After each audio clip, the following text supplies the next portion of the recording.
Hello, everyone. It's the Richard Lewis Show coming at you live today because I thought, it's the weekend. I actually managed to clear all my work. I got a bit of a break from Turner. I've got like a panel coming up in like 17 days. And other than writing the odd column, I'm actually got nothing to do. So Sam's out here in the States and he's been sleeping on my couch. How's that been working out for you, Sam? Not bad, actually. I mad pimped it, what I've done. So I bought like a mattress topper. I've got a single mattress, and I've got extra sheets. It's not bad, actually. So you've basically pimped out my couch. Yeah, it's mine now. Sweet. Is it still recognizable as a couch? Nah, it just looks like a bed. Right, It's covered in good. sheets and a duvet and pillows. Good.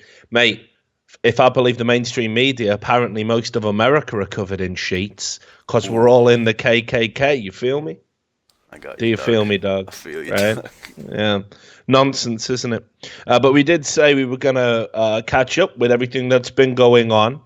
And we really far behind. I mean, the insanity just keeps coming and coming. So today, obviously, it's the Richard Lewis Show. We're going to break down some of the media bullshit. We're going to break down some of the political spin. And what we're going to start with is punching Nazis. Punching Nazis. Now, here's the thing, Sam. First of all, I'm going to shock you. Mm-hmm. Right? Are you strapped in? You strapped ready. into your chair. Right. Not everyone who disagrees with you is a Nazi. Are you okay? Yeah. All right. You're okay. That's fine by me, yeah. All right, good. I'm glad. Because this seems to be lost on a lot of people. And this is the fundamental problem with this whole idea that it's okay to punch Nazis. The progressive mindset that we see kind of dominating America is that, they create these boogeymen from the past that don't really have any cultural relevance right now. And you saw this during the election. I mean, it's like, okay, have you ever been in a position, like let's say when you first start doing drugs and you want to impress the people you're with in your immediate circle and you've never done them? You've never done the drugs, so you try and sound like you have, and you say things like, yeah, I was mashed off my head on ecstasy pipes. Yeah. I was pretty... so many yeah. weeds. Yeah, I was so high on ecstasy, I got the munchies, and everyone's like, dog, I don't want to break it to you. Uh-oh, we've been stopped, have we? Rip. Maybe. We got rip. It's alright, we still got the local recording, so we can keep going. No, I'll wait. get us up. Yeah, you get us back up. I don't want to waste this. This joyous show.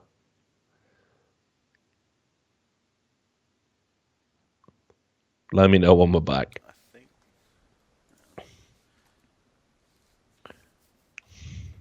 So, Yeah, people are saying it's back. alright, cool. So Let's trust that. yeah, never knew that. So there you go. Shut it down. Correct. Yeah, correct. The record is in full effect. Anyway, what I was saying was, it's like when you first do drugs, and you have a vague idea what they might do to you, but you never took them, so you can't explain it correctly, right? Mm-hmm. So apparently, it's down again.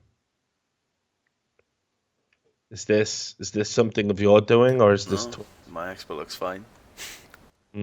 Interesting. Well, I fuck it. I say I'm just gonna keep going this time because we can't do this.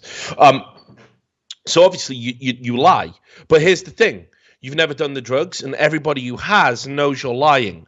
Well, I feel this way about this kind of leftist, socialist, progressive movement. They've never faced real white supremacists. They've never interacted with genuine racists. They've never met a Nazi. They don't care about history to know what a Nazi regime or a fascist regime would look like. All they know is feelings. So they have to lie to basically get themselves across, right? Like as being on that right side, as having that knowledge, as having that understanding, and that's what they do.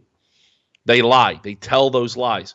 And this is why we've ended up with everyone is the whites a racist. Started out with racism, and then everyone was kind of like, yeah, but we're not racist though. Then it moved to white supremacy, which is a particularly pernicious type of racism because generally it links to, the idea of white genocide, that we're being bred out by these nasty brown people and white people will become extinct. So we need to push back and stop that happening. So we get into eugenics. So white supremacy is particularly foul. So then we were all white supremacists, but then people are like, not really. I've never said anything about white fucking supremacy. So then it was like, now you're in the KKK. And if you're in the KKK, obviously, I mean, what do you do in the KKK? I mean, we're supposed to be riding around with hoods on, burning crosses on black people's lawns, lynching people to drive them out of neighborhoods to keep neighborhoods white. That's what the Ku Klux Klan did. They also happen to be white supremacists. They are a militant Christian division of white supremacy.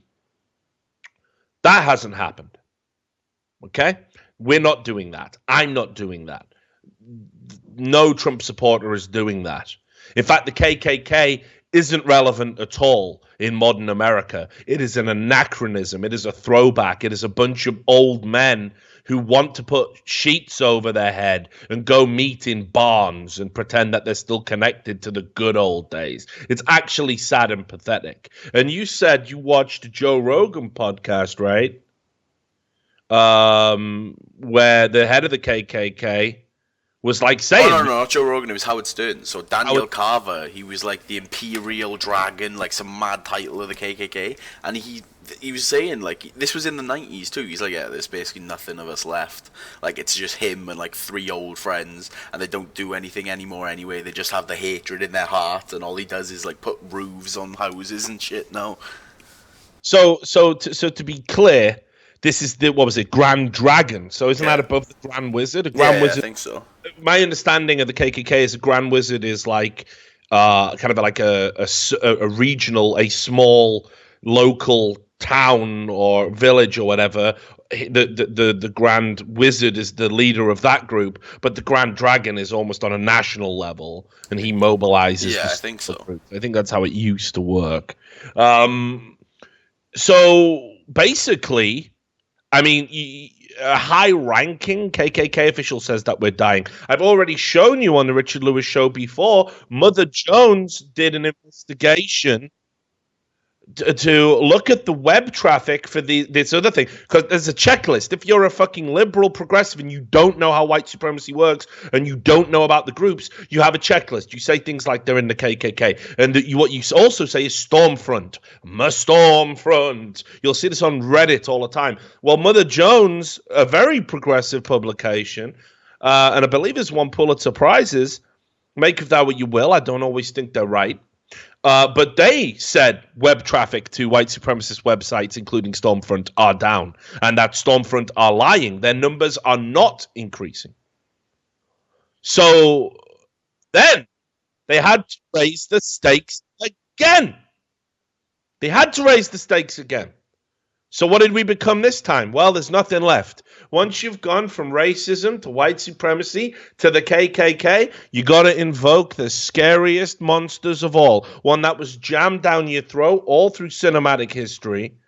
Certainly in the 80s, Nazis were back, baby. Nazis were back. So now we're all Nazis. That's what these retards think, that we're all Nazis. And so we ended up in this situation where we're now debating who is and who isn't a Nazi. Now, this is the problem. Because they have applied this wide blanket spread, isn't a Nazi. So people like me are Nazis. People like you, Sam, are Nazis. We would qualify as Nazis by this weird, loose definition that they have. When the debate, is it okay to punch a Nazi, comes up, we need to start thinking about this, because they ain't talking about punching actual uniform SS military, fascist, enslave your country Nazis. They're talking about people who have a difference of opinion. They're talking about Republicans. They're talking about conservatives. That's what they're talking about. So, how did all this debate start, Sam? Well, let's do it. Let's go back to the start. And it starts with Richard Spencer. Richard Spencer. Now, you can watch this video. I'm sure you've seen it. Richard Spencer. Richard Spencer, I've talked about him on this show before. I think he's a piece of shit. Frankly, I think he revels in the, in all the attention he's got now. He goes out there and says, I am the alt-right. This is why you should never embrace the term alt-right, because people like this will appropriate it for media attention and they will make us all look bad, because Richard Spencer is a genuine white supremacist. He does believe in the ideas of white genocide. He's a fucking moron. He's the guy who encourages people to do Nazi salutes. No wonder people might mistake him for a Nazi. But is he an actual Nazi? No. Is he a white supremacist? Yes. But of course, we've got to knock it up a notch. So, I mean, this independent, before we even play the video, this independent piece of reporting here by Justin Carasimo, look at the first line. Richard Spencer, the alt-right leader. What? Grand Dragon of the alt-right. Yeah, the fucking Grand Dragon. Right? Think about this, okay? Think about what they're doing. Think about how this is the same media tactic that they've done over and over again with any counterculture movement. Remember how Gamergate was an organized? No, it's just a hashtag. Anyone can use it. No, it's definitely organized. And this guy's a leader and Milo's a leader. Milo's been a leader of more fucking counterculture movements than anyone in history before. He was like the leader of Gamergate. He's the leader of the fucking alt-right. He's the leader of a white supremacy. I mean, people throw this shit at him. There is no alt-right leader because there is no structural, hierarchical alt-right. Let's just get that out there. It is a loose, nebulous term. The media have applied. Some have embraced it. Others haven't. And they're trying to explain a new cultural phenomenon, which is the fact that conservatism and right-wing ideas have now moved into the counterculture. And there's a groundswell of youth taking them up because they're sick of the bullshit on liberal campuses, right? And telling them they can't have fucking sex, or they're a rapist, or they can't wear a funny costume for Halloween, or they're racist, or they, people are sick of it and they want to push back. And it's a movement for common sense. It's got nothing to do with anything else. And yes, it has its roots on the internet, like everything else. But we're not all white supremacists. People who feel that way, people who think it's okay to dress up as Pocahontas and Richard Spencer are not the same, yet we're all being labeled alt-right. Understand the nonsense that is going on in the media. So Richard Spencer, the alt-right leader and white nationalist, was punched in the face amid the inauguration festivities in Washington, D.C. So you can run the video, Sam. I already showed it like 17 times when you talked, mate, but one more. And apparently he had a wrench in his sleeve or something. That's why he hit him with the forearm. Well, yeah, wouldn't even surprise me. I mean, it did seem to be a particularly soft punch. It didn't seem like a particularly great punch. Now, of course, all of these liberals and all of the progressives, they all came out immediately at the sight of violence to shut down an alternate idea. I don't know why. Oh, by the way, listen, guys, it's not the internet. This is a Twitch issue. It's not the internet. I got fiber here. I'm not in the UK. It's fine. It's not the internet. We're recording. Everything's fine. So anyway, we're just going to do the show. And I will just ban retards that say retarded things because I hate retards. So just want to put that out there. If you're stupid and you're going to sit there in the chat and go, haha, UK internet, yeah, I'm just going to ban you. Like, you can just fuck off. So all of these leftists come out, all of the people like Sarah Nyberg, just in case you needed a gif of the neo-Nazi creator of the alt-right being punched in the face, she gifted immediately. That's Sarah Nyberg, everybody, the self-confessed pedophile, someone who groomed a family member and posted pictures of them in a private IRC group.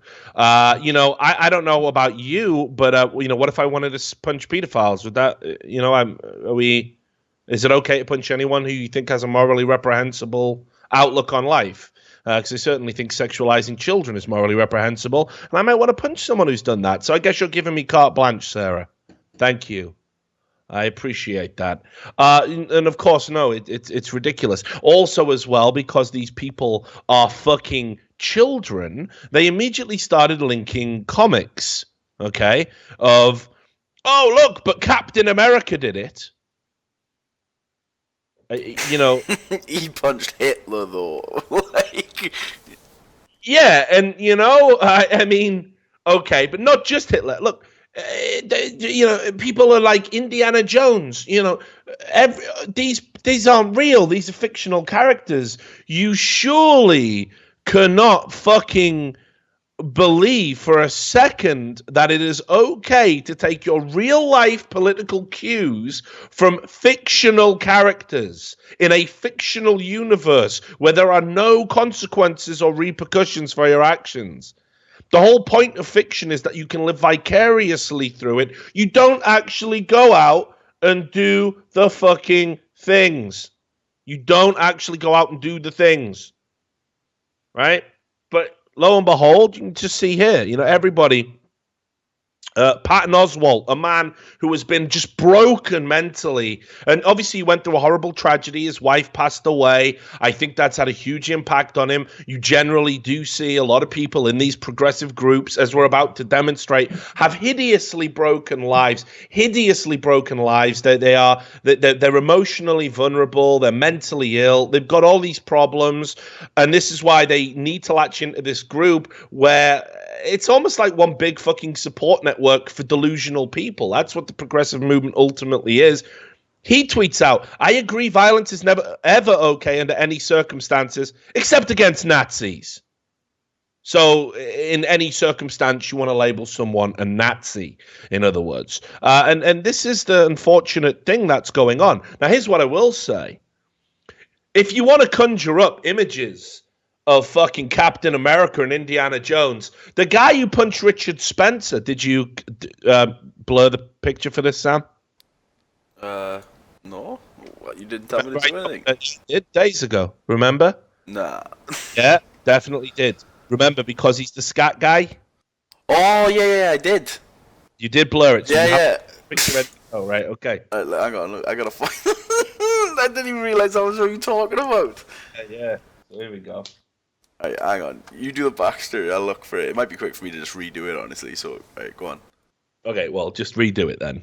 You know where the link is. So, the guy, right, who punched Richard Spencer, which everybody was saying was a fucking hero on social media. I mean, I saw so many of these fucking progressives go, oh, he is a hero to all of us. You know, like, what a great guy. Well, obviously, one thing you never do is fuck with 4chan. You just don't do it. I know this.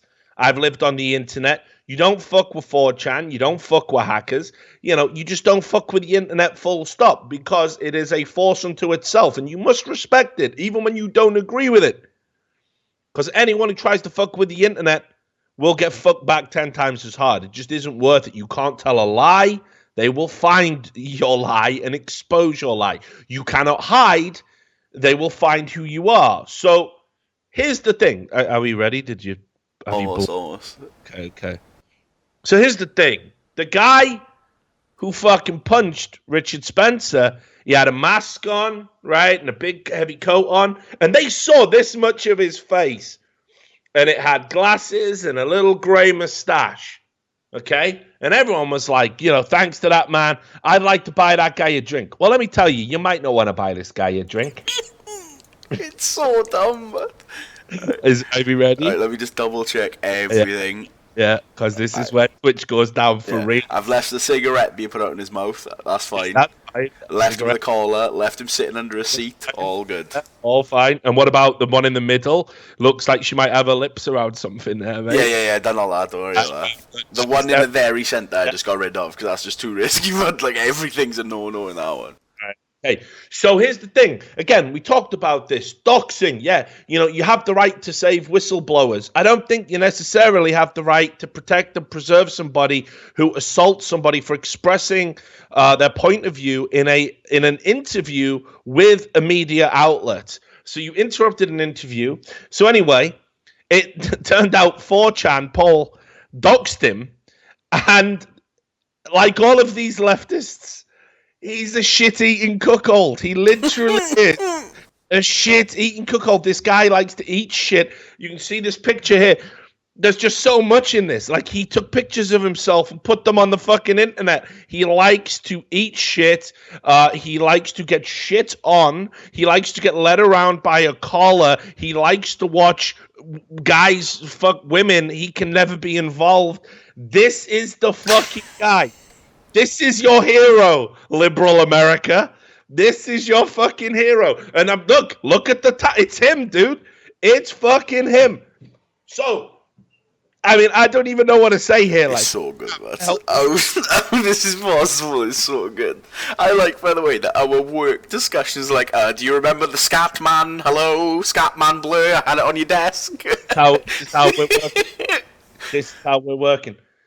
So this is the fucking reality about these people. Like, when I say these people are broken, damaged goods, I'm not making this up. Like, look, I don't necessarily have an issue with fetishization. Maybe if you like to eat shit, that's cool. What do you want me to say? That's cool. Yeah, that's cool. I respect your right to go and do these fucking things. But when you're attacking people in the streets and people are hailing you as some sort of hero, and what you're doing is fundamentally against the First fucking Amendment, and is fundamentally just against freedom of speech ideals, I gotta wonder if maybe you're a little bit fucking cuckoo. And exhibit number fucking 1 is this. All right? Exhibit number 1 is this. You let women shit in your mouth, mate. Maybe you don't have a good handle on it. And look, we're gonna skip ahead here. Little fucking spoiler. We'll come back to punching Nazis in a moment. But did you see this whole Berkeley riots thing? Yes, indeed I did. Getting into that later. Well, do you want to just show this professor who had a fucking meltdown? It's that YouTube video there that you're hovering over. If you just want to play this, it's about 2 minutes long. Just, by the way, this will fucking ruin your day, so it's not like a not suitable for work warning, but she's just a shrill idiot. But just enjoy it. Sorry. Holy shit, people are getting arrested? This bullshit! Why are you here? You're not here to protect these students from Nazis? No, you're not! This is completely fucked up! And these students had to fucking face them on your own! You should be ashamed of yourself! You should be standing up to those Nazis! You should be protecting these students from hate! This is hate! These are fucking assholes! And this is a joke! You're protecting the Nazis! It's a fucking joke! You are a joke! You're grown boys! You're grown boys! And even the Black Lives! You're a fucking grown boy too, you motherfucker! You're not protecting the NYU students here! And I'm disgusted! I'm a professor! How dare you! How dare you fucking assholes protect neo-Nazis! Fuck you! Fuck you! Fuck you! These are kids who are trying to learn about humanity! They're trying to learn about human rights and against racism and xenophobia and LGBTQ rights, and you're letting these fucking neo-Nazis near here! You should kick their ass! You should! You should be ashamed of yourselves! You should! Fuck that shit! Fuck that shit! It's not up to these students to kick the ass of a neo-Nazi! They don't have to raise their fists! They were taught to be peaceful! Fuck you! Fuck you! It's coming from a professor. I'm a professor!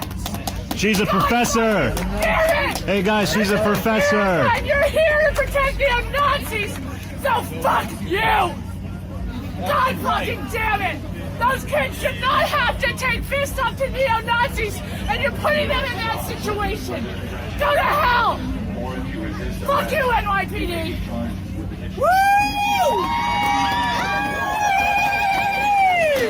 Right, sorry, I did get it wrong there. This was NY. This is a New York City university, so my bad, not Berkeley. There was some crazy bullshit going on at Berkeley as well, obviously. So I conflated the two, but we believe in accuracy here, so I apologize. So yes, this was a New York professor. Now here's the thing, mate. I mean, again, you can see this liberal idea. Everyone who says things we don't like is a Nazi. She actually was saying that the police had a duty to attack the Nazis and arrest them and attack them rather than the people who were attacking the people who aren't Nazis. She doesn't fucking get it. Well, this is a woman called Rebecca Goyette. She is a professor who produces feminist art. Whatever that is, Yeah. you know, whatever that is, Burnt I guess. bras and shit. I guess that's a thing. And you know, she seemed unhinged to me in that video clip. And once again, this is why. Listen, if you want to be taken credible in the political arena, if you want to have a full fucking breakdown in public, you know, make sure what you're saying holds weight and make sure you don't get up to crazy shit in your spare time. Because do you know what Rebecca Goyette likes to do in her spare time when she's not producing feminist art and declaring people who aren't Nazis to be Nazis? Do you know what she does? Hit me. She makes pornography where she plays a lobster. Yeah, but is it just a lobster getting fucked by a human, or is it a lobster getting fucked by other lobsters? You know, Sam, I didn't watch the video, but and I can't Once show again, not enough research done. video. I know I'm lazy. I don't want to see what happens in this video. I'm just, you know, I got limits, right? So here was a report. It was on Heat Street. Again, Ian Miles Chong, who we had on the show, one of the few journalists out there reporting on this nonsense.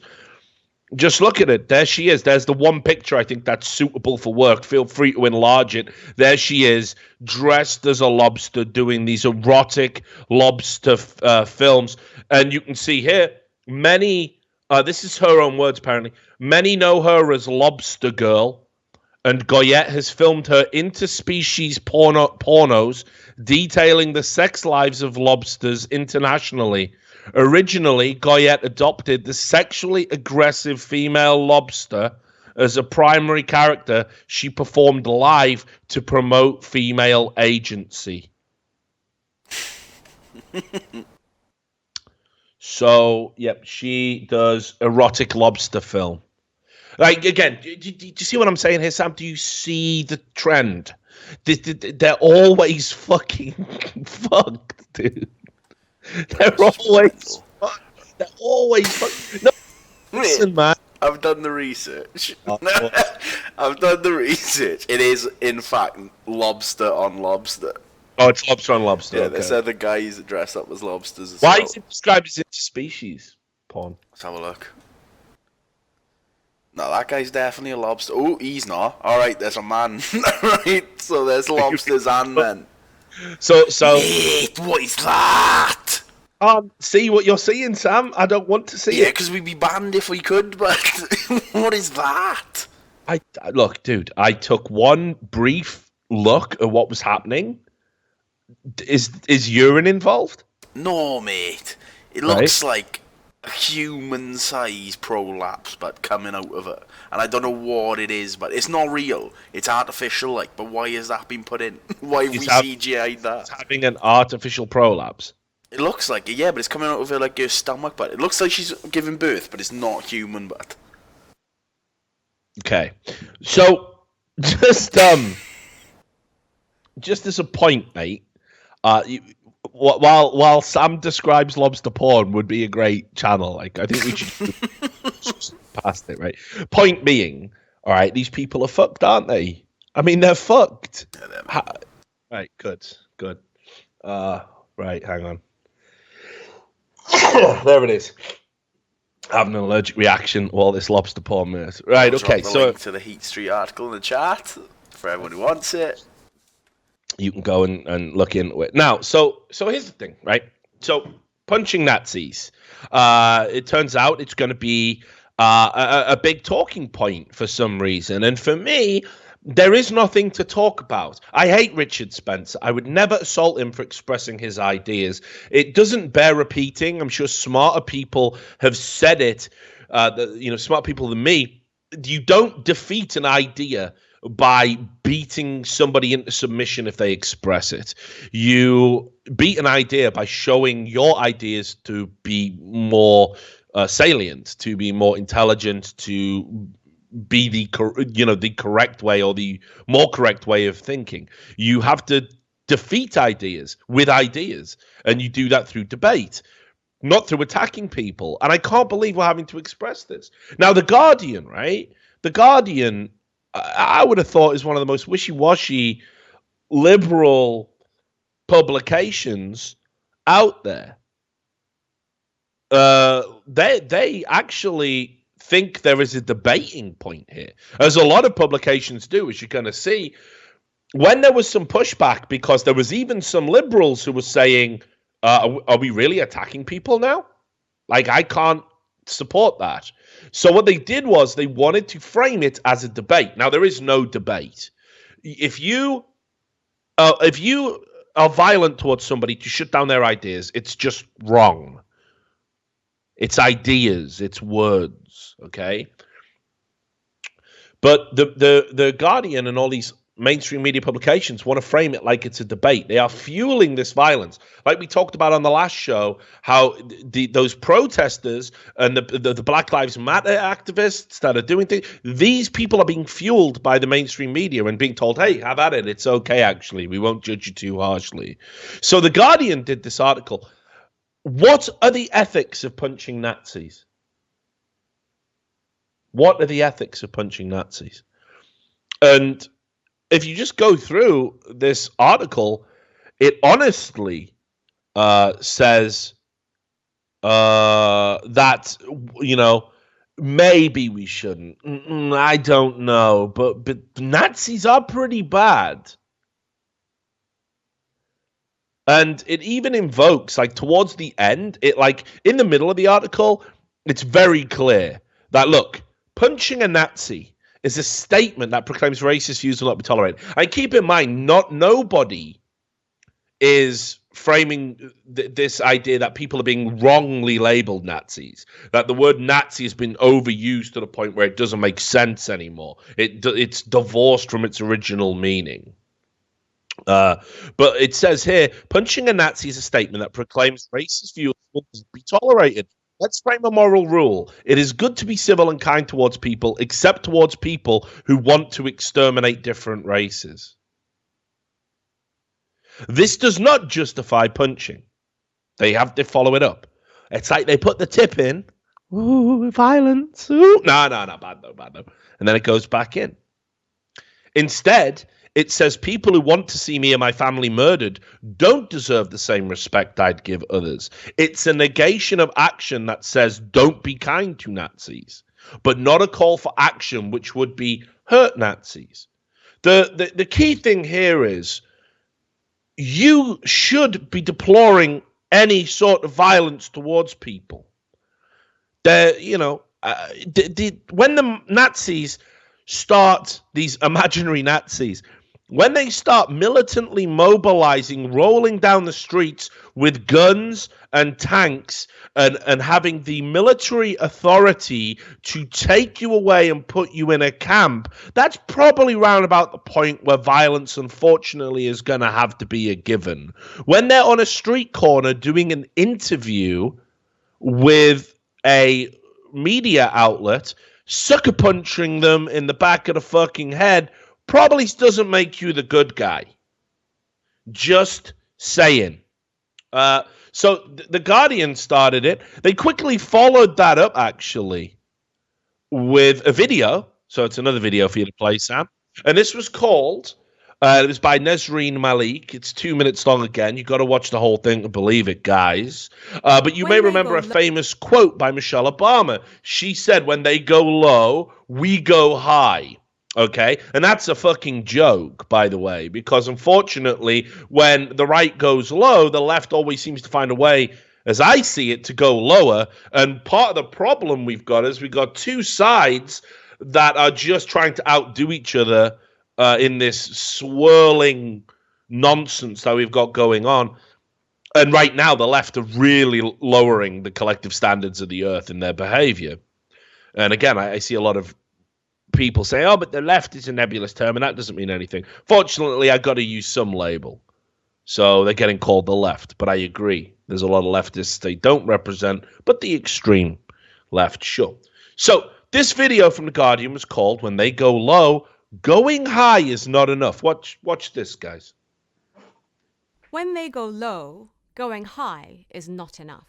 Let's get this straight.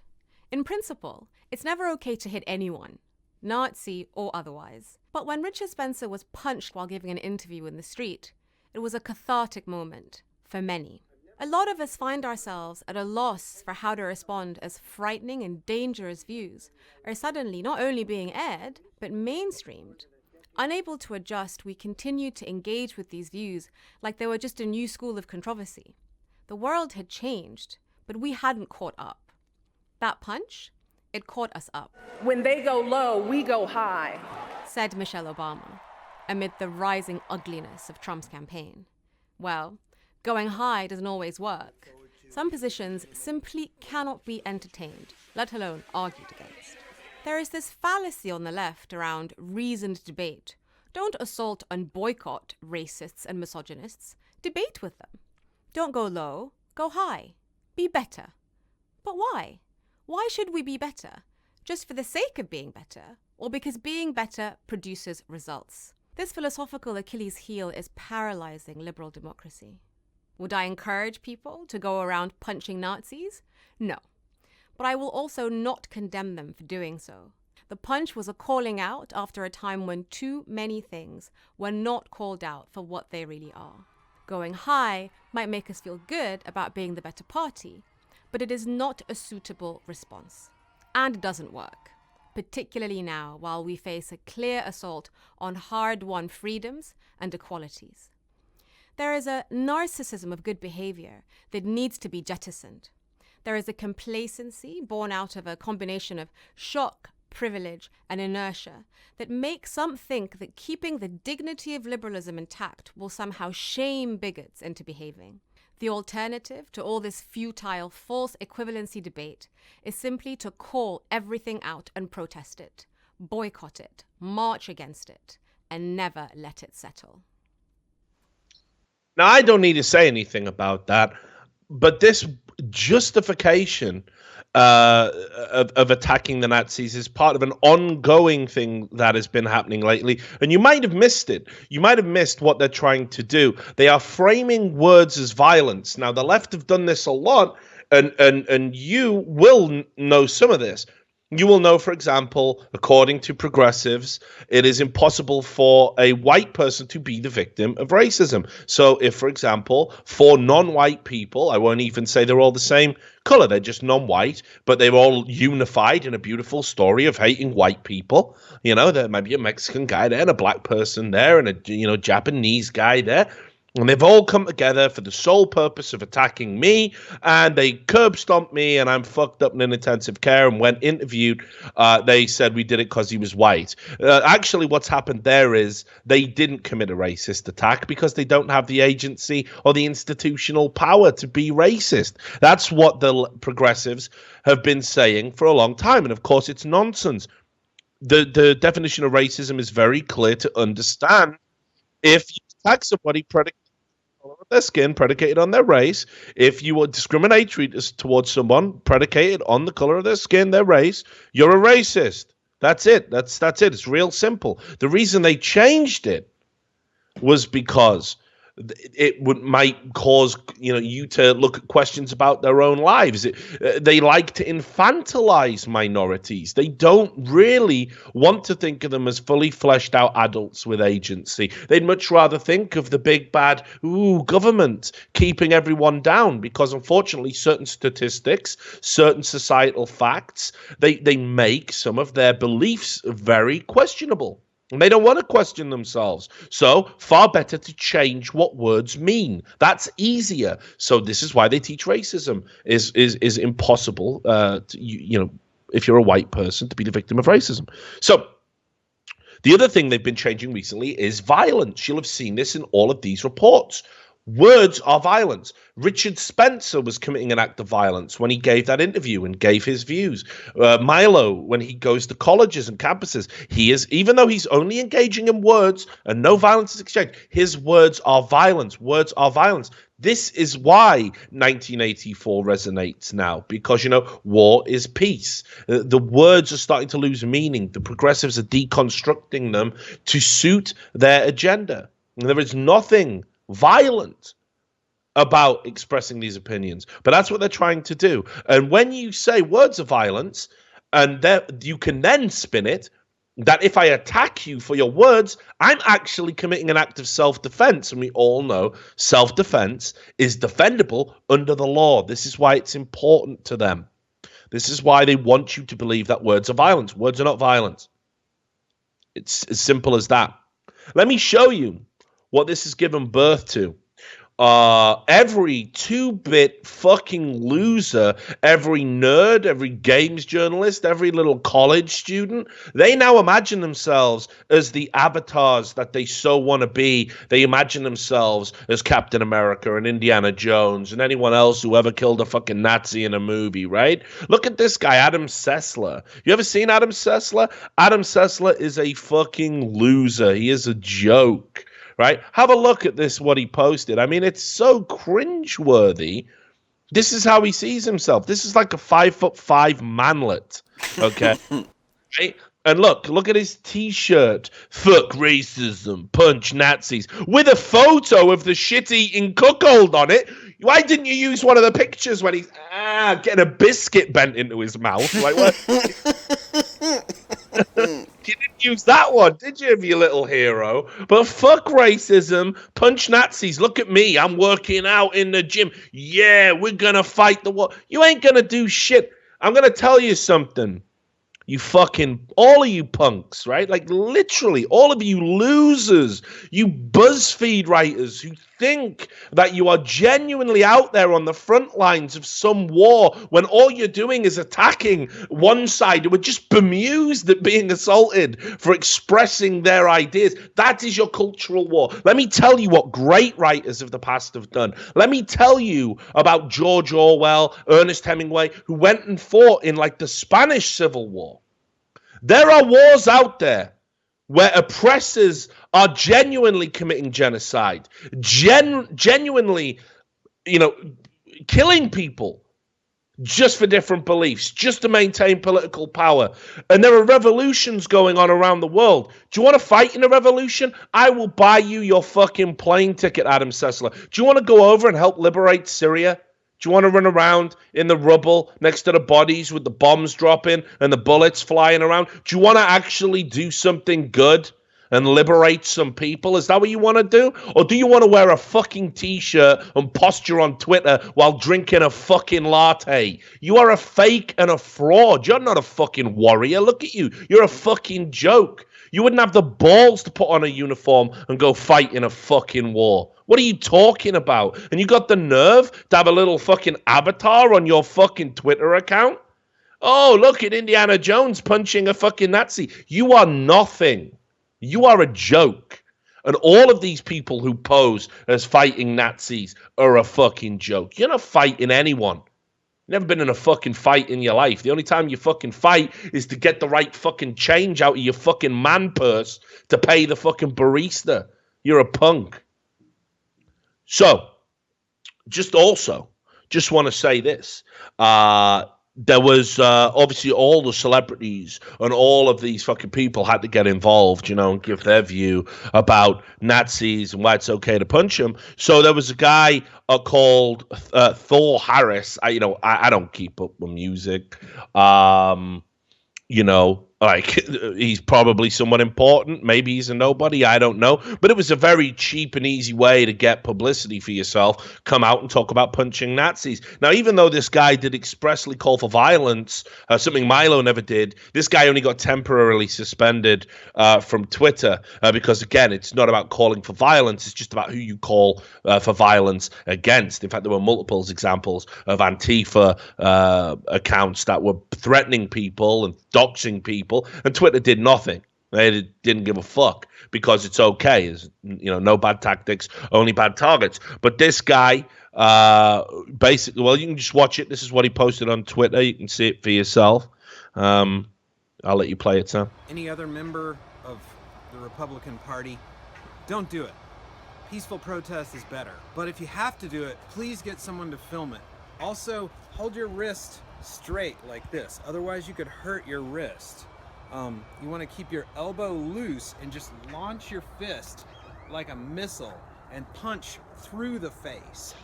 You don't want to stop right at the face. You want to punch to an imaginary space behind. There you go. It's done. So let's all just punch Nazis. You know what I mean? Like it's pathetic. It's okay. I don't want you to punch Nazis, but if you have to, this is what they're all doing. Yeah, this is what they're all doing. This is literally the kind of echo chamber that we exist in the left. It's like fucking Homer Simpson, right? I'm not licking toads. I'm not punching Nazis. I'm not condemning violence. Now, how weird is this, by the way, that I can't find a fucking example of people actually condemning the violence against Richard Spencer in the progressive media? Why can't I find that? Why can't I find that? Again, I want the roles reversed. If some militant, Hillary-supporting fucking Antifa person was giving an interview with The Independent and someone with a MAGA cap ran up and smashed him in the fucking grill, that guy would probably just get shot, wouldn't he, right? He'd just get shot on the spot and would be condemned, and everyone would be like, oh, this is what we're talking about. See, Trump's America, look what's happening. It's all happening. And it doesn't matter how many times we debunk these fake fucking hate crimes, which we're still doing that. Last show we had another example. I got more examples for you, which we might get round to today, time permitting. Why is nobody condemning violence against ideas in the progressive media? They're not. They want to have a debate about it. There is no debate. Look at this. This was off a college campus. Right, this is an editorial from a college campus, right? From a quote senior majoring in political science and history. This is what's happening to America. These are what students believe, and this is it's all in the title. Punching Nazis is the right thing to do. It's not, though. Turns out it ain't. It's not. I mean, again, what does Nazi mean to you? Nazi means to me a military fascist force with complete oppressive totalitarian control over me that literally decides whether I live or die, what music I listen to, how I live. It can take away my family member. It can rendition people I care about in the middle of the night and put them in camps and I never see them again. That is a totalitarian regime. Trump's America is not a totalitarian regime. Richard Spencer does not have that power or agency that Hitler's special police did. This is nonsense. So punching Nazis in the old sense, yeah, maybe you might have to fight to survive at some point in your life, but that time is not now in Western America. It's not true. That isn't what's happening. In the West, we are fine. There are threats to us, but I don't think you'd want us to go out and punch those guys. Yeah? And you know what I'm talking about. But this fucking article literally says, Nazis, are they deserving of violence? I argue yes. While pacifism is a noble goal, sometimes violence does good. Violence against Nazis doesn't endanger democracy, it preserves it. It's difficult to argue that the use of violence by the Allies during World War II was not successful in ending the Third Reich. There are cases where the use of violence is justified. It ain't Richard Spencer on a fucking street corner, though, dog. This ain't World War III, motherfucker. What's this coming on about? This is the world they live in, though. This is how they think. They are being conditioned and bred to think this way. This is a political science major and historian. This is like some kid who one day might be in elected office, and this is how they think. And it's like, look, war should be avoided at all costs. War is horrific. And to try and compare the horrors of World War II to Richard Spencer, showing off a Pepe badge. Come on. What world do we live in where that makes sense? Right? It doesn't make sense. Look at this. Salon. Always a great source of fucking parody and satire. right? The new national debate, is it ever okay to punch? It's not a national debate, right? You're making it a debate by saying it's debatable. Do you know what I mean? Most sane people would say, you know what? Yep. What? So when you say Nazi, you just mean a guy who's saying a bunch of silly things with no statistical data about white supremacy. Okay? White supremacy that even a fucking infant can debunk. I don't need to punch him. He's a spastic. It's over. He loses. He's a moron. White supremacy is fucking as stupid as it gets. It is nonsense. The idea that people are superior because of the color of their skin alone and people are inferior because of the color of their skin alone, it is retarded. It is so easy to debunk.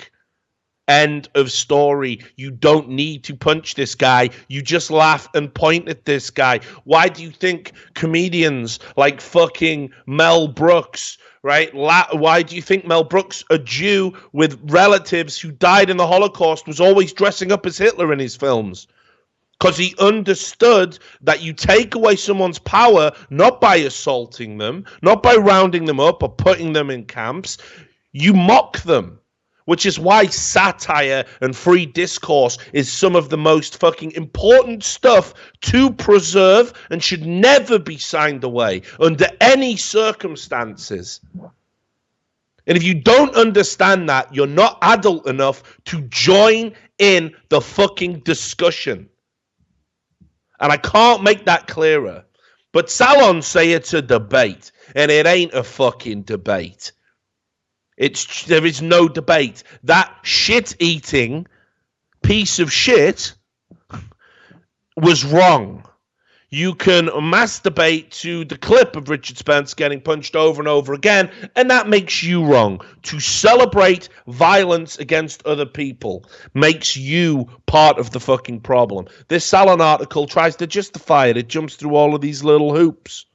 Says here, glance at cultural history indicates that violence towards Nazis has been something Americans have advocated for a while now. And there's they find a Woody Allen movie, again, a Jewish comedian, right? Like somebody who understands the power of free speech and being and free expression. Somebody who I genuinely believe would never advocate for attacking somebody for saying something, no matter how you might want to spin some of his comedy. Right? There you have it, right? That this is the best they can do. And then look, check out the last line. Maybe the question shouldn't be, is it okay to punch a Nazi? Because obviously we lose that one. But if you don't want to be punched in the face, maybe you shouldn't preach Nazi values to the public. Well, you just won. You just checkmated me. You checkmated me. Maybe it should be that. Yeah, if you don't want to get punched, don't say those things I don't like. Got him. Right? Ridiculous. So, back to punching Nazis. Wow. Where do we go next? Okay, we can look at this. I mean, this is what The Independent published shortly after it happened, and then they instantly deleted it. They instantly deleted this. Check it out. Independent. Yes, it is okay to punch a Nazi like Richard Spencer in the face. I mean, expressly. This is Kirsty Major. Right? Yes, it is okay to punch Richard Spencer in the face. They published this article, and it was immediately removed. Right? Let me just read this to you. Some people see poetry in motion in a bird taking flight across a wide open sea, or a tree dancing in the wind. I see it in the clip of the white nationalist Richard B. Spencer being sucker punched in the face by an anarchist. I mean, I will say this guy definitely doesn't believe in the rules. That guy. No. He believes in fucking, shit isn't food. Wrong. Breaks all the rules. He breaks all the rules. Right. In a moment of Fibonacci perfection, a member of the J20 Black Bloc emerges from the lower left-hand side of a shot of Spencer talking to a camera about his Pepe the Frog lapel pin. The anti-immigrant, anti-Semitic, and anti-feminist cartoon mascot, by the way. Pepe. Do you remember all them Pepe cartoons where Pepe just goes, fucking hate the Jews, me? Yeah. Do you remember all of them? All them. Richard the Creator fucking, literally got a gun in his mouth because he's like, it's a cartoon frog. We were just supposed to enjoy it. Can't we enjoy a cartoon frog anymore? Can't we? No.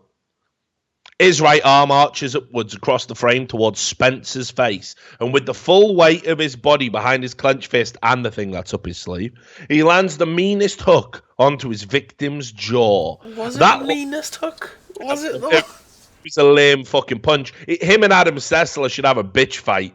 Yeah, slapping each other. Yeah. The loser has to lead the other one around by no one would lose that one, shitting each other's mouths afterwards. That landing, in my opinion, was second only to the one on the moon. Sound.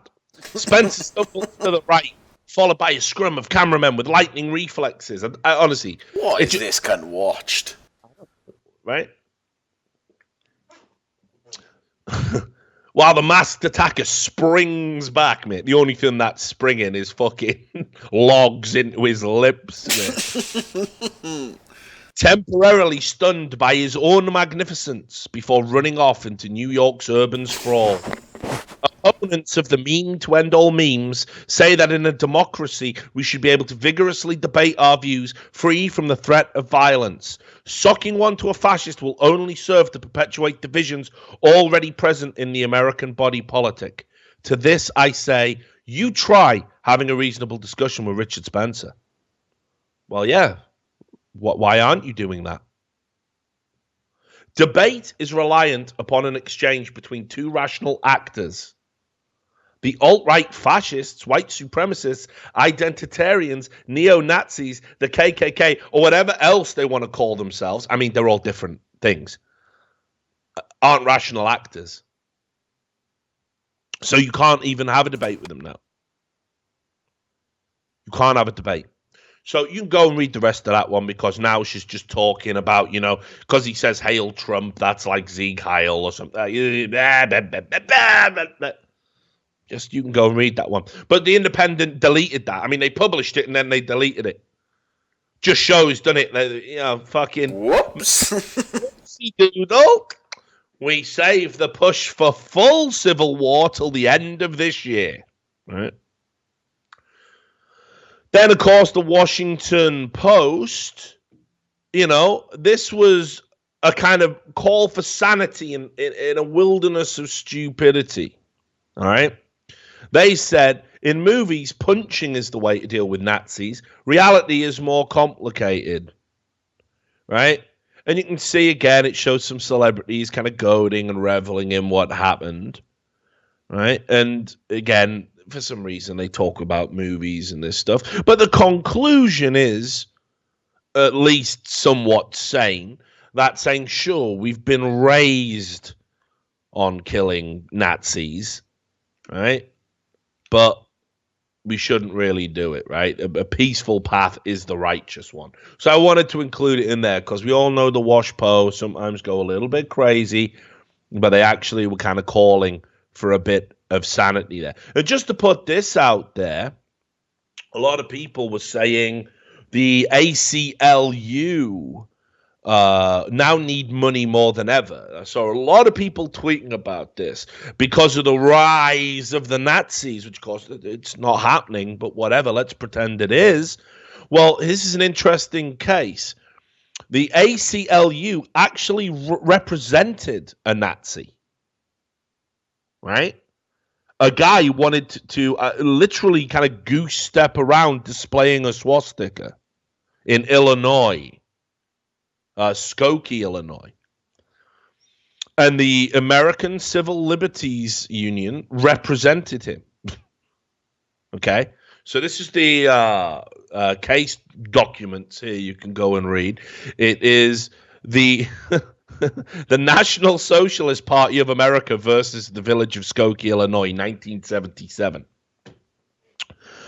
And here's what it describes. The Illinois Supreme Court denied a stay of the trial court's injunction prohibiting petitioners from marching walking, or parading in the uniform of the National Socialist Party of America, or otherwise displaying the swastika, and from distributing pamphlets or displaying materials inciting or promoting hatred against Jews or persons of any faith, ancestry, or race, and also denied leave for an expedited appeal. And you can see represented by the ACLU. So these people championed the right of this guy to fucking march around in a fucking uniform with this waving a swastika.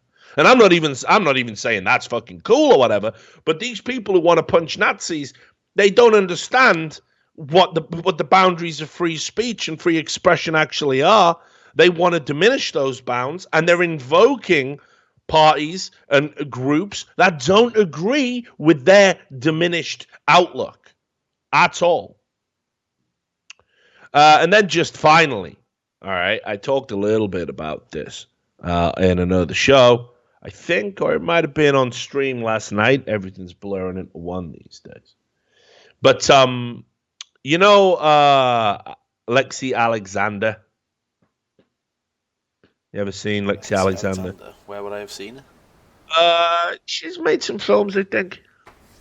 No, the name isn't recognizable to me. All right, well, anyway. She went a little bit further on Twitter. I mean, still not deleted despite mentions. Right? We are done discussing if Richard Spencer should get punched. Apparently it's over, Sam. There's nothing to discuss. We already decided people who oppose punching him should get punched. So think about that for a moment. Now, right? If you think Richard Spencer shouldn't be punched, you also deserve to get punched. The boundaries are already starting to fucking drift. You know, like, I now deserve to get punched for saying Richard Spencer shouldn't get punched. Here's the thing. You know who wouldn't want to punch Richard Spencer? You know, didn't want to punch anyone, no matter what was going on? Gandhi. Right? You remember Gandhi? Yeah. Skinny dude, nappy, glasses. Remember him? Very pro-pacifism. About as pacifistic as it gets. I mean, you know, still did a bunch of stuff people don't like to talk about and pretend, you know, he wasn't like a mad racist or whatever. He was. Also, you know, my wife will not take your British penicillin. Oh, now you're sick. I'll be having some of that penicillin. Yeah, I mean... Not like a perfect guy by any stretch of the imagination, but whatever. This bird is saying we should punch Gandhi. If Gandhi was around right now, he'd be saying, yeah, violence is never the answer. I mean, fucking nappy-wearing cunt. Racist! Get him? I kick him right out of his nappy. Boom. What is this fucking world coming to? What is this world coming to? Where violence is okay. It's unfucking real, isn't it? You know? So that's pretty much, punching a Nazi and whether it's, okay to do it or not. I think my views are quite clear on it. We should probably move on, try and catch up on the madness. Now, where do we go next? Because I was still cobbling this article, this document we have together, and there is, like, as you said, Sam, enough for like fucking 3 shows here, and I don't want to necessarily get too far into the future because I want to bring us up to the current day. So why don't we talk about the Women's March? Okay. You see the Women's March? You follow any of this? Yay. Right. Indeed, so I did. The Women's March, right? Here's what I don't understand. Did any of these people know what they were marching for? Nah, it didn't seem to be. I didn't see a video. Direction. And I don't really understand. Like, I read up on it, and I was trying to say, like, there was got to be a like, did Trump do something? And apparently, no, it's just that women's rights are human rights. Well, I don't think anyone said it. They weren't, right? Like, do you know what I mean? Like, when did anyone say that? Did I miss that? I think so.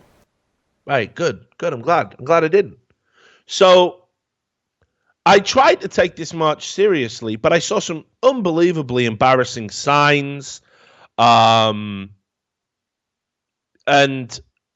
people saying there was like one protest sign and it just said like, I am not particularly happy with the current state of affairs. What?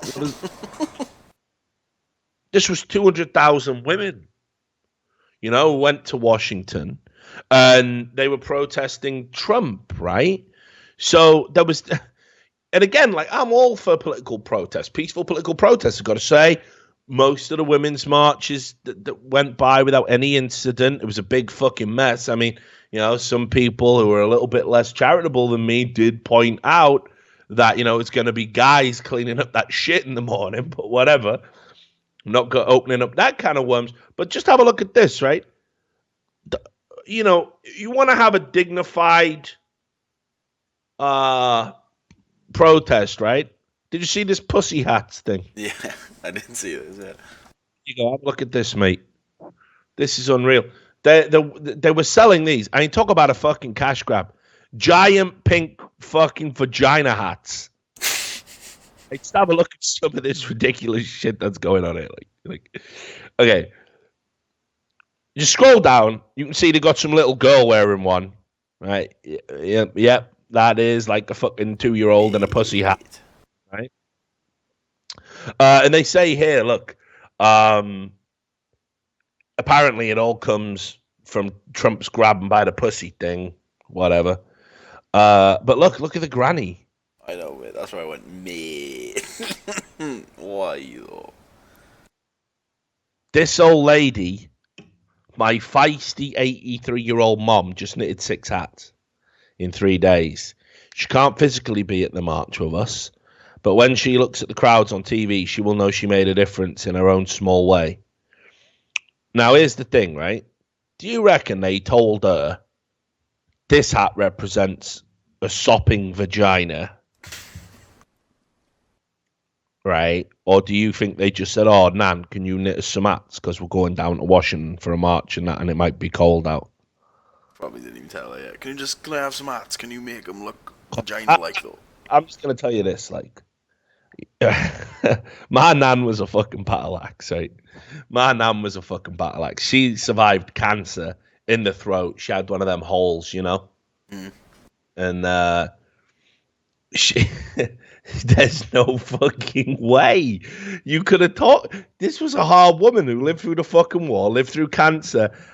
You didn't talk. There was no using even the V word around her. There's just no fucking way. That's taboo. She grew up with that shit. Can you imagine, Nan? Can you knit me a fucking wool gash that I can wear up? So I'm not too sure about that. I don't think she's really signed up with the Pussy Hat Project at 85. I'm just, look, I'm a cynic, obviously. I'm a fucking cynic, obviously. So maybe I'm wrong. But, like, the whole Pussy Hat thing is just, it was just a little bit silly. I thought, if anything, it fucking delegitimized a little bit of what they were doing, because it's like, it just looks a little bit silly. It just, are we serious about women's rights? Do we really think women's rights are under assault? And if so, do you want to trivialize that by wearing a hat and calling it a pussy hat? And then you don't even call it a pussy hat. You censor the you. What is it? Are we bold women who are empowered and here's our pussies, or is it like what? I don't really. I didn't understand the tone of the march, frankly. I didn't understand what it was trying to achieve politically. What I did see was, did you see this? Hang on, shit! I nearly forgot about this. Did you see that judge? No. Right. Well, I've got to find this, dude. Is this it? Here? Oh, no, I don't want to link to that website. Because that ain't worth it. Here we go. Good old fucking Ben Shapiro. The Daily Wire, right? We can link to that. That's good. So look at this. This is unreal. Imagine, right? This was in solidarity of the women's marches. There was a fucking judge. What is that, though? There was a fucking judge wearing a pussy hat in court. That's so retarded, but that is so mental.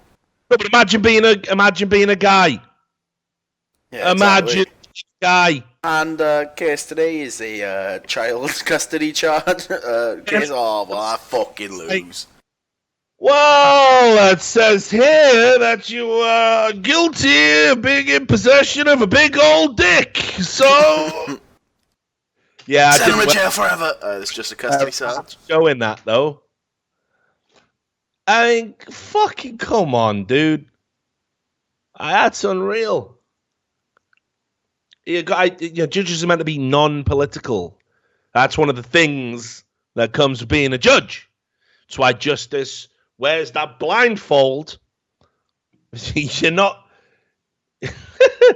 going to court. You're like, judges fucking look stupid enough with all the ceremony and the pomp and the swagger. And you're wearing a pussy hat, dude. Fuck me.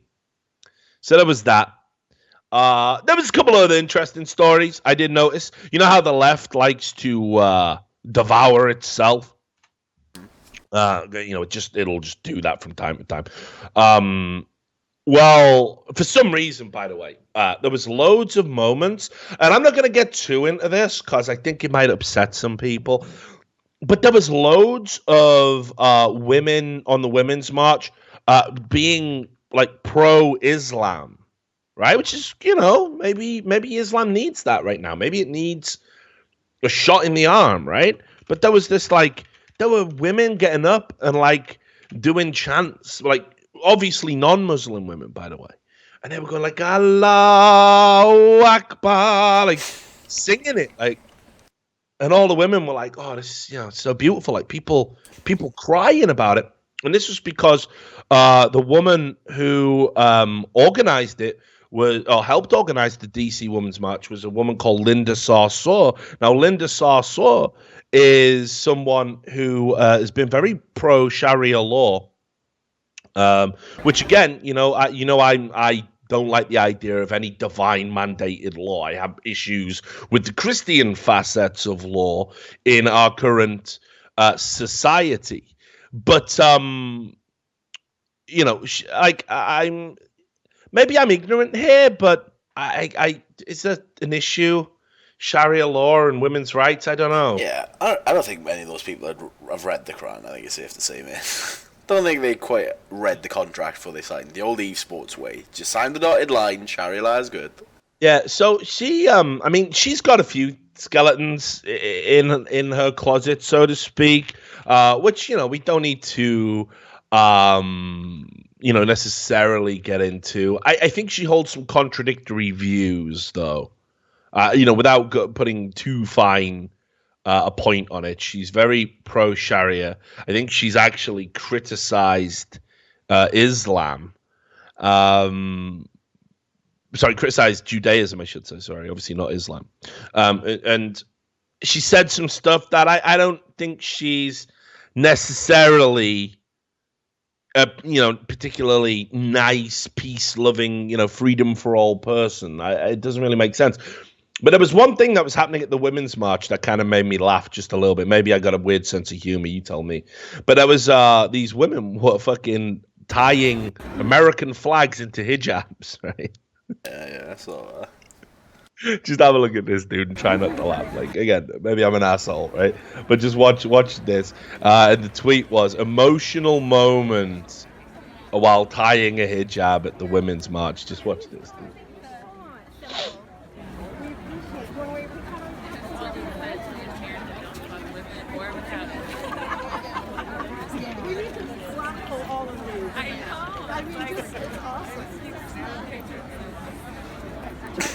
Why is she crying though?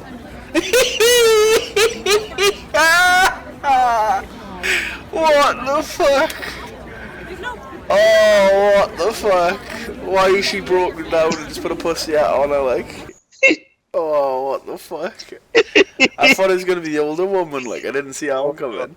No, but bruh. Why is she fully broke down over nothing? Oh, mate.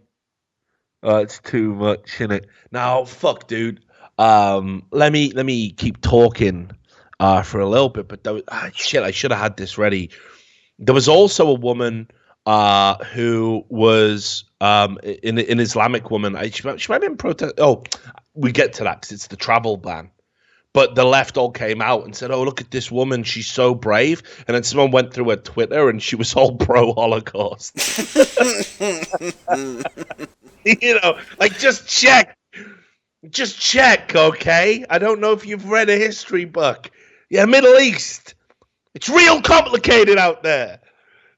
So anyway, there you go, an emotional moment. So there are all these people on a women's march chanting fucking Allah Akbar, even though they're not Muslims, crying because they're making hijabs. The whole thing was insane. But generally, it was well received, and generally, there was some stuff that came out of it. I thought this was interesting. There was an article in The Guardian. They ran this just from nowhere, from Toronto. And it was Canadians heading to the Women's March said they were denied entry. They were denied entry, right? They couldn't get in. And what happened was they were coming down to the American border from Canada, and they got there, and they spoke to border agents. And the border agents asked them a question about where they were going and why they were coming into the country. And the women said, "We're coming to a protest in D.C." Right? Could have just said, driving down. First time, yeah. Yeah, Now look at this. What followed was a 2-hour ordeal. Right? And keep in mind, I don't buy this version of events anyway. But what followed was a 2-hour ordeal. Their cars were searched, their mobile phones examined, each member of the group was fingerprinted and had the photo taken. Yeah, kind of like what happens when you try and get into a foreign country. Yeah, same thing they always do, of course. Yeah, happens often. But I mean, here's the thing. What are you coming into the country for? I'm off to a protest. Yeah. You're just coming into my country to protest. Yep, that's what I'm doing. Well, criminal activity happens at protests. I guess as a border agent, I might want to get some more details about you in case you decide to commit criminal acts. Okay? Because what if they came in, committed those criminal acts, fuck off, and did you fingerprint them, officer? Nah, they were tying, American flags into hijabs and crying, so we thought they were okay. We thought they were of sane mind, we thought they were rational. So it goes here, border agents first told the 2 French citizens that they had been denied entry to the U.S. and informed them that any future visit to the U.S. would now require a visa. All right. So again, I'm going to read between the lines here. You do need an ESTA at least, right, to get in, an ETSA to get in, right? You got to have that exemption or a visa. Doesn't matter if you're coming from Canada, it's different fucking country. So very deliberately vague here. But they told the French citizens, that's French citizens, that they couldn't come into the US and they would need a visa, i.e. you would need paperwork. Novel, I know. Then for the rest of us, they said, looks like you're headed home today. The group was also warned if they tried to cross the border again during the weekend, they would be arrested. And that was it. They didn't give a lot of justification. So let's be clear. You effectively tried to smuggle in 2 people who didn't have the correct paperwork to go to a protest, and you wonder why border agents stopped you. Is the system operating as intended here, or am I mentally ill? Sounds good to me, man. I get wrecked every time I come through. Like, what? Right. And I've got the right fucking paperwork. I still get double wrecked. Yeah, I mean, I've got a visa for 3 fucking years. And you know what? If I leave America and I come back to America, I still have to have an interview, right? I don't just rizzle, lizzle, dizzle, I'm back, yo! I'm talking to a guy and just, what you been doing? This and that. All right, cool. Good to have you back, homie. You get a high five. It's not like the worst. I got the paperwork. When I got my visa, it was a fucking ball ache. Think of all the countries I've been to, right? Yeah. There were questions. I had to have 2 meetings to get in. It was traumatic. It was difficult. People didn't even think I was going to get in the country to do E-League in time. Am I bitter to the American government? No, you probably should check on me. You probably should look at where I've been and what I've been up to and find out why I want to be here. Now I got my fucking visa. I guess it's just going to be plain sailing. It's going to get renewed and it's going to be fine. And I'm on path to becoming an American citizen. Awesome. Right? Can't wait. What's this bullshit? Then check this. So this happened at the back end. In fact, no, this is 2017. So this happened this year, 2017. The person they interviewed described it as a sharp contrast to 2009. Fucking come on. I just forget presidencies or anything.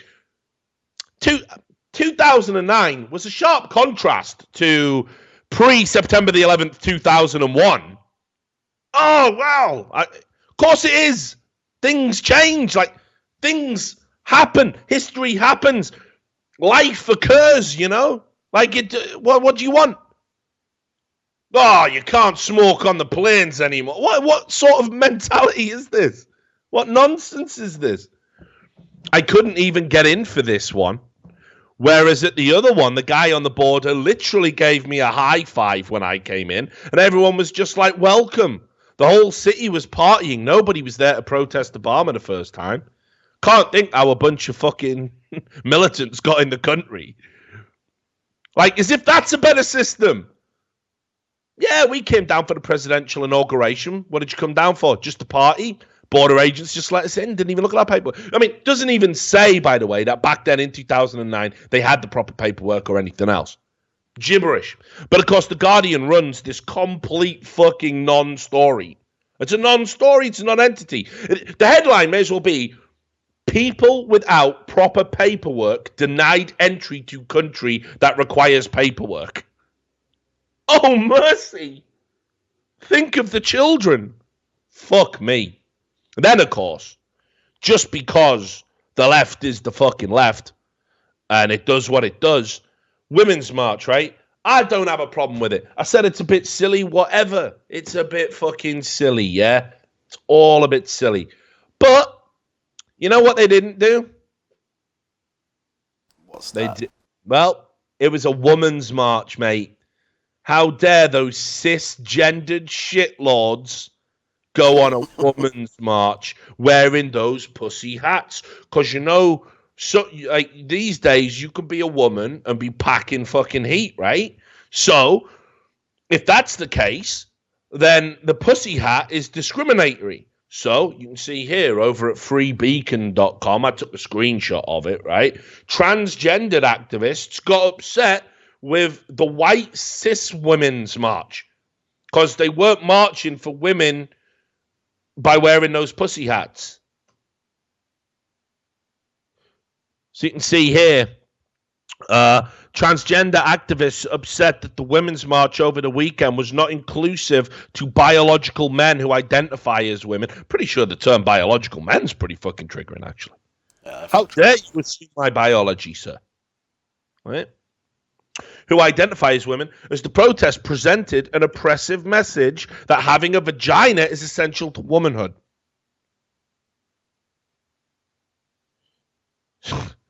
Saturday's event to oppose the inauguration of Donald Trump was largely a white cis women's march with too many pictures of female reproductive organs and pink hats, according to trans woman and non-binary individuals interviewed by Mike.com. And so now you can't even go on a march for women's rights. What is it? Are you women or not? This is women's rights. So if you identify as a woman, they're your rights too, right? No, they're not. I'm oppressing you by wearing a pussy hat. That is to show I won't be oppressed by Donald Trump, who wants to grab my pussy. My brain. The never-ending debate. My brain. Help me, Neil. Fucking help me. Neil. What is going on?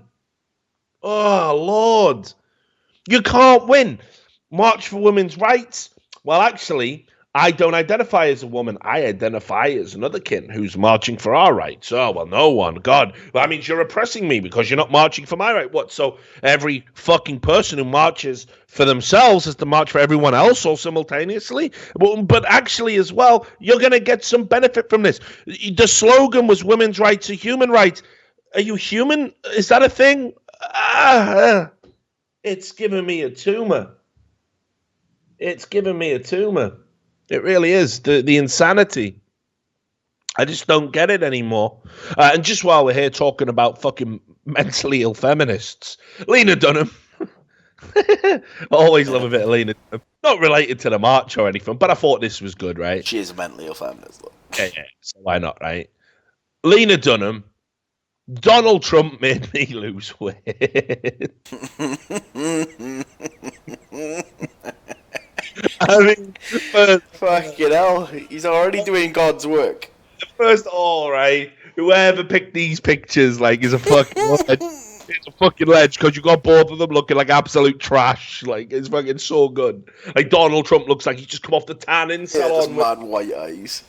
Those fucking the goggles, you know, the fucking McBain goggles, right? Lena Dunham looks like I don't even know, like she's fucking just. Syringe pulled out of her arm. It's so fucking good, mate. But look at this, right? Lena Dunham has Donald Trump to thank for a recent weight loss. Donald Trump became president. Donald Trump became president, and I stopped being able to eat.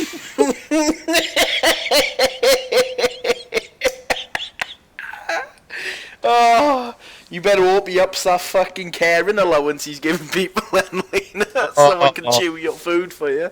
What the fuck is wrong with your head? Oh, God. Oh, Lord, that's too much, mate. So there you go. She's lost her lips because Donald Trump is president? What does that even mean?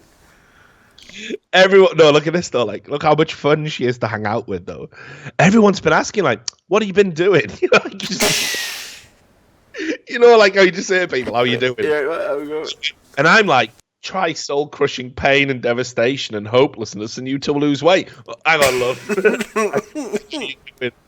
Yeah, how did you lose that weight? Soul-crushing pain and devastation. Oh, yeah, I don't want that, mate. I'll just eat less.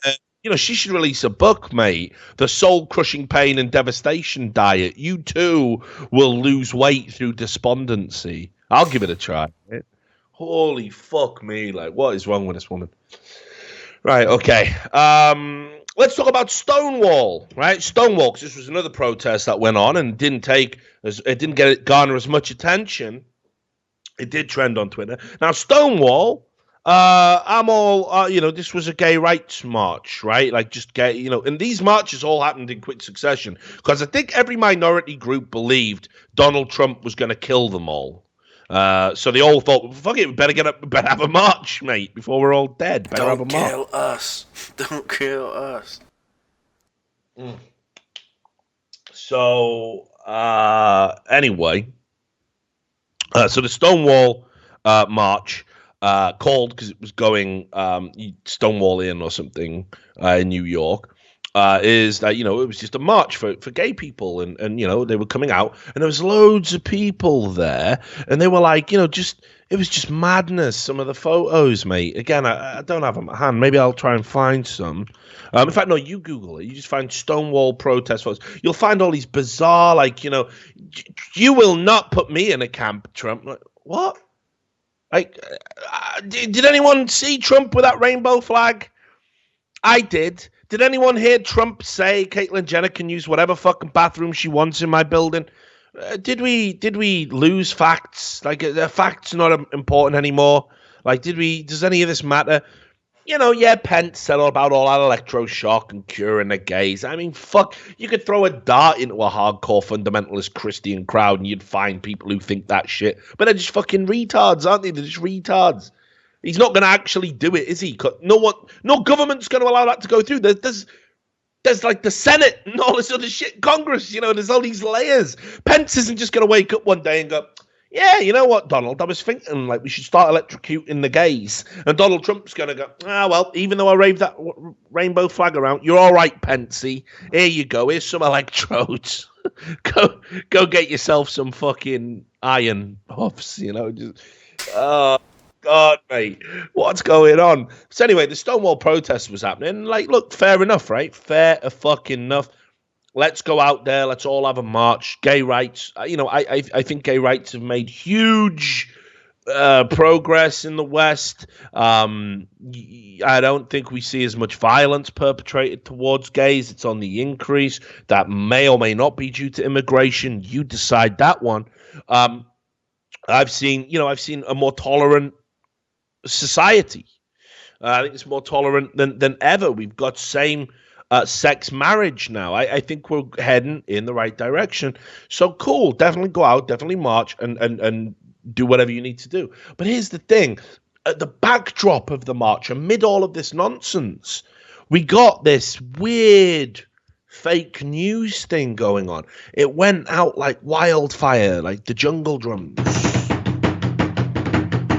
Trump hates the gays. Trump hates the gays. Trump hates the gays. And everyone was like, what was that? Trump hates the gays. So LGBTQ Nation, fuck me, what a mouthful, ran this mad story, right? From sources, okay? Trump executive order allowing anti-LGBTQ discrimination is coming soon. Right? So a non-named source, right?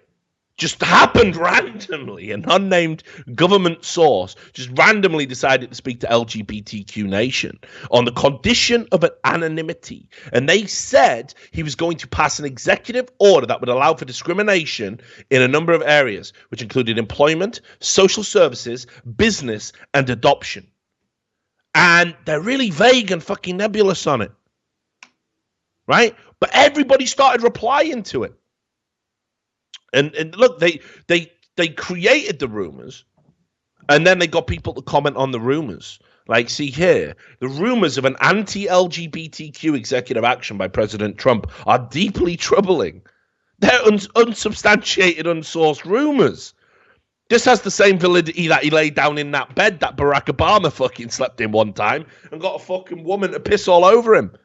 Meanwhile, you got the fucking Richard Spencer puncher. Like, can you upgrade that pistol with shit? When you get to my age, Sam, that just happens naturally. But anyway, Jody Winterhoff, the Human Rights Campaigners Senior Vice President for Policy and Political Affairs, a high-ranking policy, told LGBTQ Nation in an emailed statement, "We already know he is willing to target and marginalize at-risk communities for his perceived political gain." Sorry? Does he though? Okay, I guess he does. And as the president and his team plan their next steps, we want to make one thing clear. We won't give 1 inch when it comes to defending equality, whether it is a full-on frontal assault or an attack under the guise of religion. Mike Pence should know that better than anyone, given his track record in Indiana. And yeah, Pence, he's fucking ill. Like, he's just got some stupid ideas, and that's fine. And on it goes, and it talks about all of this stuff. So here you go. Notice just at the bottom, there's a little spoiler of what's coming here. Look, they did an update, and they were like, the press secretary Spicer refused to comment on it. And then they got official comment from the White House, and it said that there is no anti-LGBTQ executive order. So that's the spoiler. Oh, congrats for updating it. But just look here. Here's what actually happened. The day they're putting out all of this bullshit that Trump's going to attack the gays, Obama's protections for LGBT workers will remain under Trump. And in a statement, he said he wanted all Americans to be safe. He put out this edict, this speech on the official White House website saying that he wanted America to be safe for all Americans, regardless of background. You will notice that this isn't, front page news anywhere. You will notice that line, that quote wasn't taken, wasn't put anywhere. And you can see here that the statement they gave the New York Times, President Trump continues to be respectful and supportive of LGBTQ rights, just as he was throughout the election. And you know what? Everyone then came out and said, oh, so what? So Donald Trump didn't dismantle something Obama did? Is that what passes for being pro-gay these days?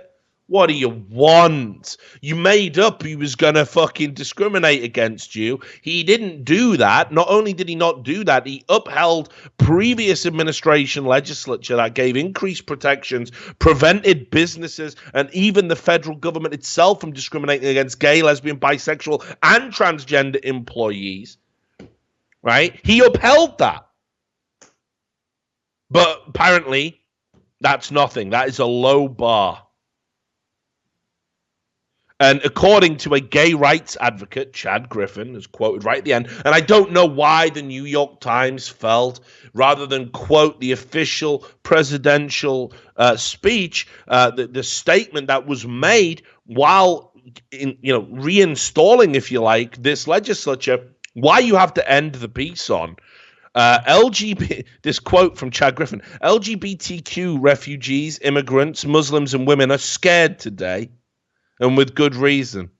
Donald Trump has done nothing but undermine equality since he set foot in the White House. Except this time, the time you're being quoted about. Fuck me. So yeah, that was the Stonewall March.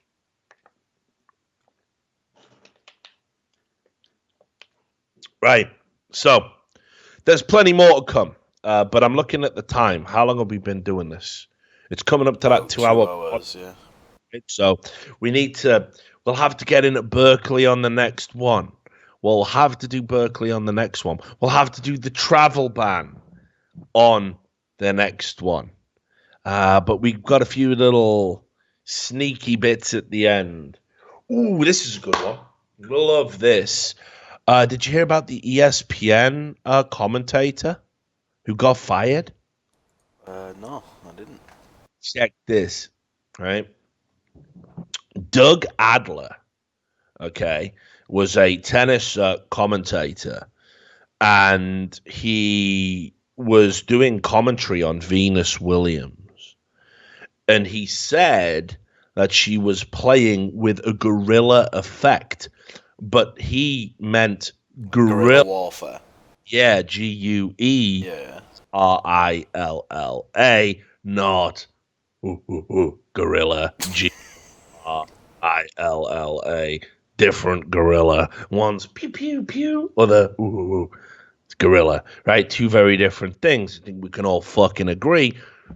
This guy, why would you be using the other term?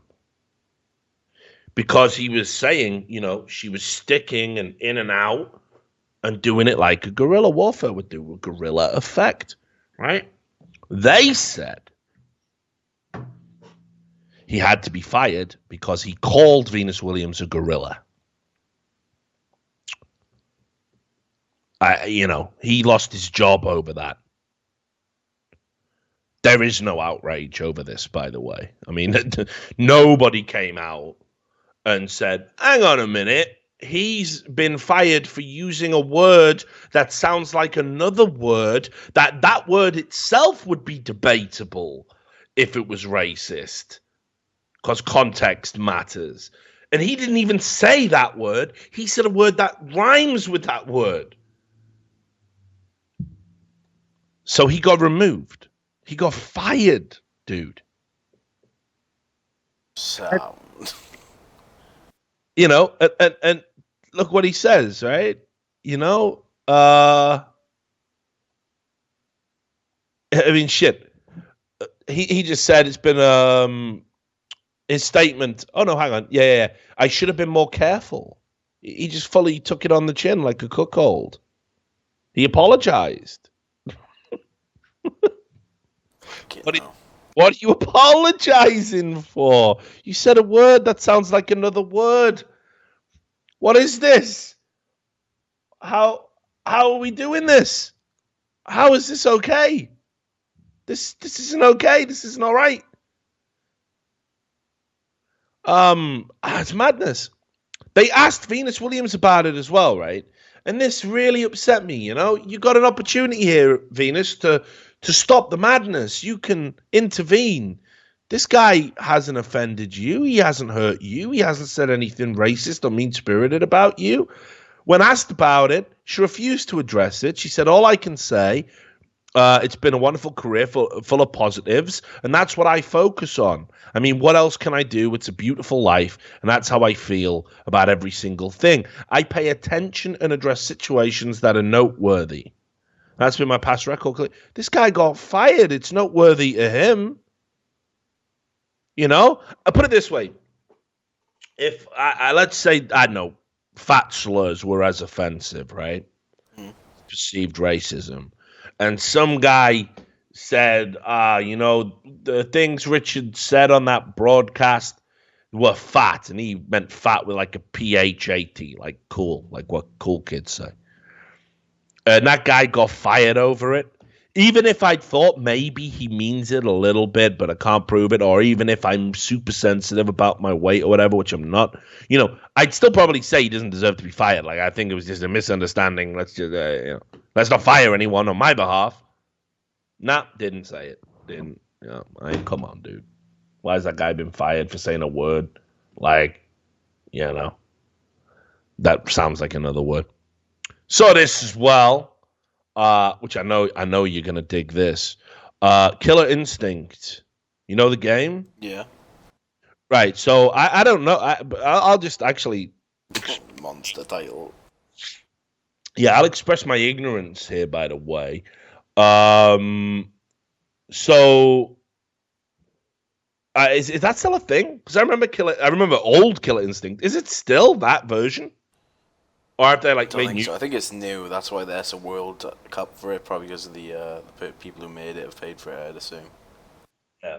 Okay. Well, there was a story which was reported in the Score.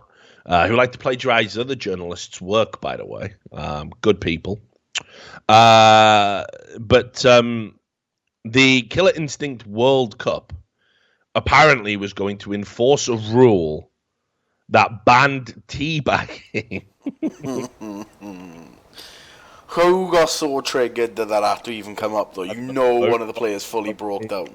Who brought that up, mate? No, like, get super triggered if you shoot his body. You know there's someone who's like, about teabagging, and he's fully raged when someone's done. Yeah, but you remember that Jeb Whittaker or whatever his fucking name was, right? He's like the guy who said, he wrote that article, didn't he? Like saying teabagging was ritual rape. Yeah. He's mentally ill. So anyway, it says if you're teabagging between matches, you'll be banned from all events. So they said this is a rule we brought in last year. The teabagging ban is going to stand. And anybody, who fucking doesn't stick to it is just going to have to suck it up. So then an administrator stepped in after this caused a little bit of a mini brouhaha, right? So, because, there was a very good reason for it. It says fighting games are about psychology. Disrespecting your opponent can be a psychological play. A ban for taunting removes an important human aspect. And that's always been something I've said about it. And that's from The Keats. You can go check it there. And you can see there was Sonic Fox, who recently joined Echo Fox, saying, I think we should ban zoning too. Fighting games are about punches and up close, not spamming projectiles. It's not professional. David Philip Graham, when one person makes a threat, our response should be to ban that person, not the behavior he uses as an excuse to act that way. So anyway, because there was some threats of physical violence over someone getting teabagged. It's like someone got mad triggered about it. But then they decided in the resulting brouhaha, you know what? We're going to allow it. We're going to allow it. We're going to allow teabagging. This was a win. This was a win for all of us. That the rule is there, but it will not be enforced. And they said that they have a zero tolerance policy for threats and sexual harassment, but not teabagging. Teabagging's okay. Why is that even being brought up, bud? Because of the guy who got triggered. He went crazy. Mental. Right? As you see here, someone got salty about losing and expressed their opinion, and then made a threat towards someone if they saw them in person at a tournament. You won't teabag me, motherfucker. I'll fuck you up. You feel me? All right, okay. So teabagging's back, baby. Yeah, boy! I'm not going to do it the entire time. Imagine that, just a minute and a half of me straight going, boy! I'd like it. That would be hilarious. Next time. Let me just find this other thing as well. I've got to find this because this is important to the other thing. Yes, the Telegraph. Telegraph, middle of the road paper. It kind of reports both sides, not always brilliantly, but it's less partisan than some of the others. Now, this is a bit weird. There was a study, okay, and they found in this study, they were looking at gender and identity as it relates to giving birth. And in this study, they found that a large majority of people that have given birth identify as women. Good. I know that's going to shock you, Sam. Good.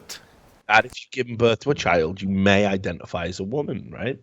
So they did this study into it and how it makes people feel. And in this study, it said that if you call someone an expectant mother, it might offend transgender people because, of course, you can be a man with a womb and get pregnant and have a kid, and you're not a mother, right? Wait, what? You can? Well, I'm okay, you identify. I thought it meant a man was born with a womb. No. Ignore science. I was going to say, what the fuck is this? Yeah, science. Right, so I'm a man, and I'm a woman, sorry, and I decide to become a man and identify as a man, but I keep my womb, keep my vagina, keep all of that stuff down there, and I get pregnant, and I'm still a guy, but I'm now pregnant, and so you have to be called the father of the child. You can't call me a mother because it might offend me. So this was the upshot of it, and this was on the birth certificate, bud. Who's a mother? Oh, what happens now? Scared, right? So you can see here, the British Medical Association. This is the British Medical Association. So the BMA has given its guidance to all medical staff that operate in Britain that you shouldn't call pregnant women expectant mothers because it may offend transgender people, and instead you must refer to them as pregnant people. Because there's this tiny percentage of intersex and transgender men that may, and even tiny percentage, I imagine, will get offended. And this is kind of, it brings the show full circle. So it's a good thing to kind of end the show on, because we talked about how the left like to change language. They like to change language, and they want things. So first of all, they want labels to not have certain history to them, and they change it. I remember I've said this before, I think, but back when I was like a student, and I was into student politics, we went away on a training course for how to talk when we were being a representative, and one of these things was that it was coffee no milk, not black coffee. Because if I asked for a black coffee and a black person overheard it, well, they just go wild. They just wild the fuck out, because I'm obviously being racist by saying the word black. And what was interesting was a friend of mine who's sadly passed away since, good old chap called Haroon, who was from Africa. He stood up in this meeting and was like, why the fuck can we not say black? Why? Why is that bad? I'm black. I'm black. I like my coffee black. I like my skin black. I'm black, and gave this impassioned speech about it, and we had to witness a fucking embarrassing, white feminists try and explain to a black man why the word black was offensive. But anyway, they also said in this report that the elderly should be referred to as older people. What is this, man? Disabled lifts are now accessible lifts, which just makes sense, actually. So if I said, those lifts are disabled, like you Just call them lifts, but yeah, just call them lifts. You're right. So there's that. And someone who is biologically male or female, I told you shouldn't use the term biologically because it's offensive now. So you have to say assigned male or female. I don't know who assigned it. Hang on, but this is a fucking head fuck, right? So if I'm born a woman, I change to a man, and then I'm having a kid, isn't being called an assigned female more offensive than mother? No. You're someone who is. So you can't say the word biological anymore. So I'm assigned male. Something or someone or some force in the cosmos assigned me male. But we shouldn't. What's wrong with the word biologically? When did that become the fight? Because it makes people who aren't biologically that way feel inferior or weird or strange. But it's just a different word. It's the exact same intent, assigned and biologically. I'm saying the same thing. Yeah, Sam. This is mental. Chin to the fucking choir here, dude. Like, I think this is madness. People are saying, "Yep, George Carlin. He definitely knows this is madness." And you can see here, okay, that this was the other thing they do. The British Medical Association said the document was purely guidance. So it's just guidance. And this is how it starts. It starts with guidance. You should use these terms. These are the preferred terms. This is the way we should speak. Then what happens is people understand what the preferred term should be. They get super offended. Then somebody's going to try and sue or put in a complaint. And then it's not going to be guidance anymore. It's going to be legislature. It's going to be mandated. And as soon as something is legislature mandated, then there are penalties for failing to adhere to it. And once you fail to adhere to it and you accept the penalties and you accept this is a fair system, people are going to lose their jobs for calling somebody biologically male or female. Welcome to the future. This is the medical world, Sam. This is the world of medicine.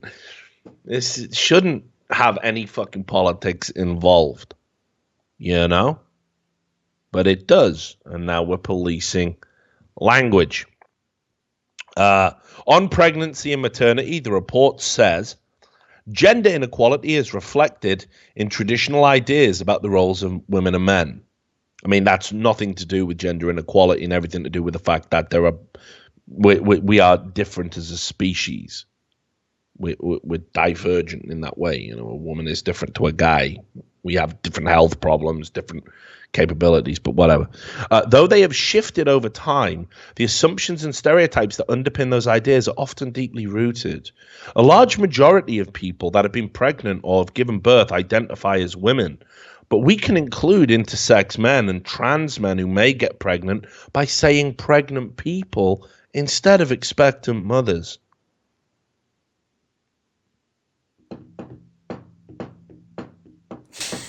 Are you just waiting for me to be even more disturbed because I have no idea what's happening? No, because it gets better. It gets better. Right? The guide also advises about you can't use the term born man or born woman because those phrases are reductive and oversimplify a complex subject. It's not complex at all. Was you born a man or born a woman? It's not complex. Were you born with a dick or a vagina? And in the very rare instance, both. I mean, forget even genitalia. Like, I need, as a doctor, I would need to know that, right? I would need to know that. Do you have a prostate? I need to know that. Elsewhere, staff were told to substitute the word surname for last name for family name. Mankind and manpower should be avoided because it's not good practice to use a masculine noun. Do you realise what woman ends in? Right. The three letters that are after woo. Listen. Mankind and manpower should be avoided, Sam, because it's not good practice to use a masculine noun. Instead, these should be swapped for humanity and personnel. And listing prefixes for names such as Prof, Doctor, Mr, Mrs, and Miss should not be put in a particular order on forms to avoid a perceived hierarchy.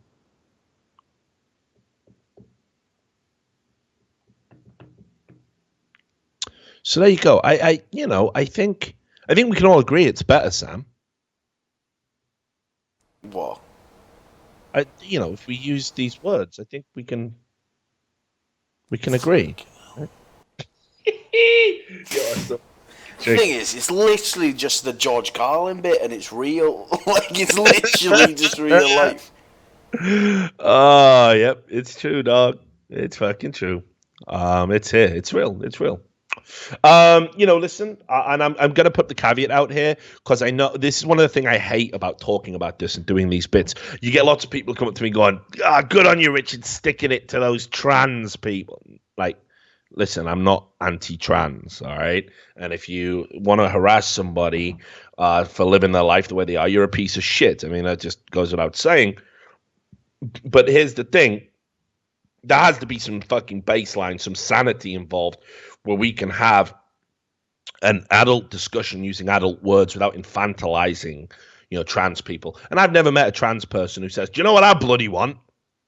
A bunch of special words all about me. It doesn't happen like that. This is people who are offended on behalf of people that are doing this. It's not the people themselves. This is why you shouldn't hate the marginalized group. You should hate the bureaucrats that want to dictatorially push what language you can and can't use. They're the people to be upset about, right? Like, not the trans people. So if you guys think you're going to endear yourself to me in some way, like, hey, fucking trans people are mental, you're not going to do that, mate. It's not going to work, right? Like, I don't believe that. I don't feel that way, and I think even if I did believe what you believe, that wouldn't be a very humanitarian outlook. So again, this isn't the world going mad or this small little marginalized group taking over. This is the world going mad from the top down, right? You've got to understand that. So, and we've been over this. Traps aren't gay. So, anyway. I think we should end the show there, mate, because you're fucked in the feed. That's broke you, ain't it? I have no idea what's happening anymore, to be honest, but scared. Well, look, dude. No.